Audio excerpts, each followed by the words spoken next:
हाय viewers, आज आपण बनवणार आहोत ही भाजी. ह्याला म्हणतात घोळू. घोळू किंवा ह्याला चिघळाची भाजी पण म्हणतात. तर ही निवडणं फार सोपं आहे. ह्याच्यात छोटे छोटे मुळं असतात, ती फक्त आपल्याला काढून टाकायची. आणि जर काही निब्बर जर असतील ह्याचे देठं, तर ती काढून टाकायची आहे. नंतर ही धुवून स्वच्छ निथळून चिरून घ्यायची आहे बारीक. हे पहा, ह्याला हे अशी मुळं असतात. ही मुळं आपल्याला फक्त काढून टाकायची आहे. बघा, कवळी भाजी आहे तर बघा मूळ लगेच निघलं आहे. बघा, अशी मी भाजी साफ करून घेतलेली. फक्त हे मूळ काढायचे आहेत तुम्हाला. आणि ह्याच्यात जर काय कचरा असेल तर तो काढायचा आहे. नंतर धुवून आपल्याला ही भाजी चिरून घ्यायची आहे बारीक. हे पहा, इथे मी कढई तापत ठेवलेली आहे घोळूच्या भाजीसाठी. त्याच्यात आपण तेल टाकणार आहोत, 2.5 चमचे.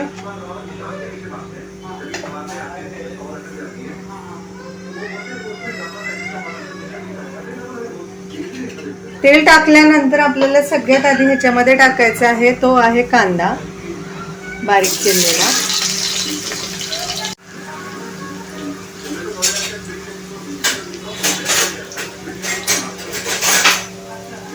कांदा टाकलेला आहे आपण छानपैकी, आणि तो आपल्याला थोडासा फ्राय करून घ्यायचा आहे लालसर.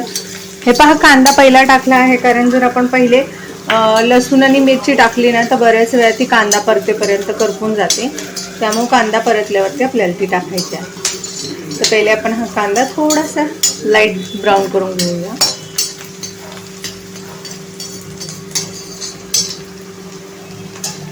हे पहा, कांदा छान आता लालसर झालेला, असा लाईट ब्राऊन झालेला आहे. आता आपण ही मिरची आणि लसूण टाकू ह्याच्यामध्ये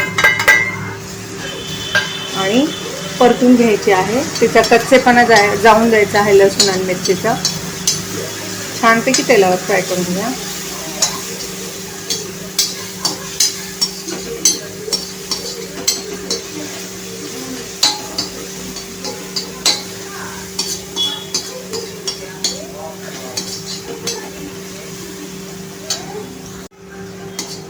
हे पहा, 1 मिनिट झालाय. मी हे मिरची आणि लसूण परतलेलं आहे छानपैकी. आता ह्याचा कच्चेपणा गेला. तर आता आपण ह्याच्यामध्ये भाजी टाकणार आहोत.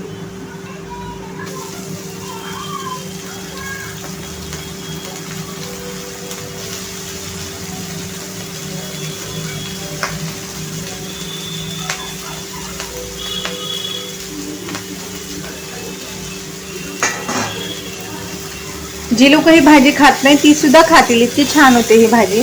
आणि ह्या भाजीत असं नाही की दाण्यांचा कुटच, तुम्ही हरभऱ्याची डाळ टाकू शकता भिजवून.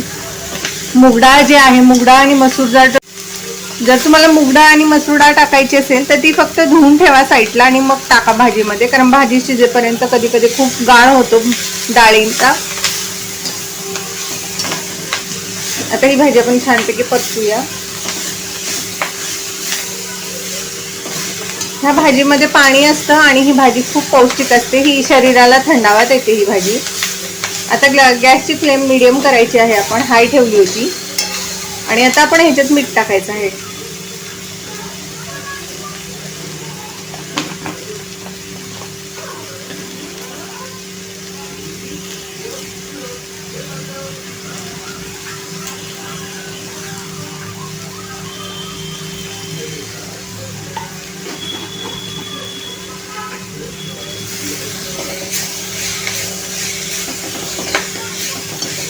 मीठ टाकून परतून घ्यायची आहे भाजी छानपैकी.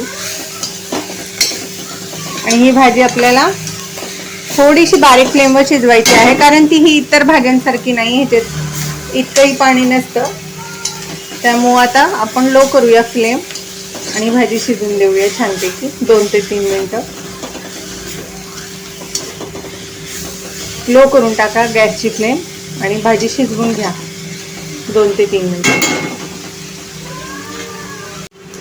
हे पहा, 2 ते 3 मिनिटं झाले, आपल्या भाजीची शिजती आहे. आपण ह्याच्यातलं हे जे पाणी दिसतं आहे तुम्हाला थोडंसं, हे थोडंसं आपण सुकवून घेणार आहोत. आणखीन 2-3 मिनिटं आपण भाजी शिजवून घेणार आहोत लो फ्लेमवरती. ह्याच्यात जास्त पाणी नसल्यामुळे ही हाय फ्लेमवर शिजवू नका, नाही तर ही भाजी करपेल खाली. आता आणखीन आपण 3 ते 4 मिनिटं ही भाजी शिजवून घेऊया लो फ्लेमवर. हे पहा 2 ते 3 मिनटं झाली आहे. आपली भाजी आता शिजलेली आहे.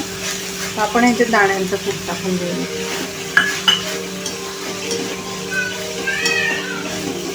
कूट छानपैकी मिक्स करून घेऊया.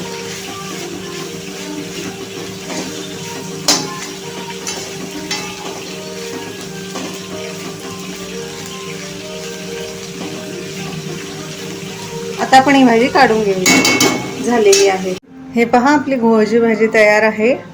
मी तुम्हाला दाखवते लूक सगळीकडून कशी दिसते आहे. ही भाजी खूप टेस्टी लागते, तर तुम्ही नक्की करून पहा. माझी रेसिपी आवडल्यास माझ्या चॅनलला लाईक करा, सबस्क्राईब करा.